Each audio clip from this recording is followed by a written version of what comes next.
आज की वर्स जो है, वर्स ऑफ द डे, वो ली गई है मत्ती 7 बाब और उसकी 14 आयत से। उसमें लिखा है, क्योंकि वो दरवाज़ा तंग है और वो रास्ता सुकड़ा है जो ज़िंदगी को पहुंचाता है, और उसको पाने वाले बहुत कम हैं। अब हम सब पास्टर डॉक्टर तहसीन खान के साथ मिलकर प्रस्तिश का आगाज करते हुए गीत गाएंगे, चले हो तुम खुदा के साथ, रास्ता सुकड़ा है। चलो चले यीशु के साथ, आओ हमें यीशु का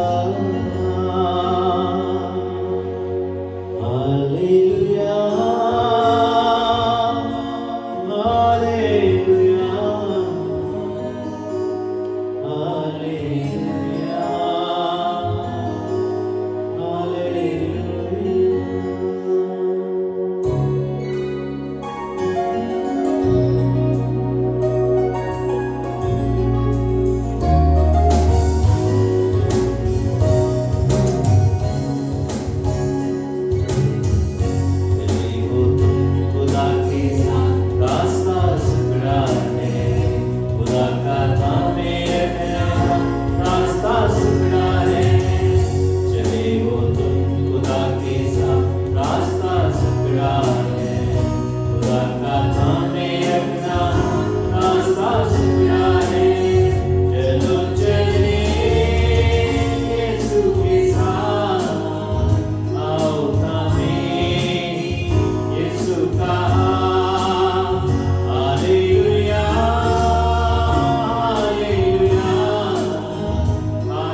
का नाम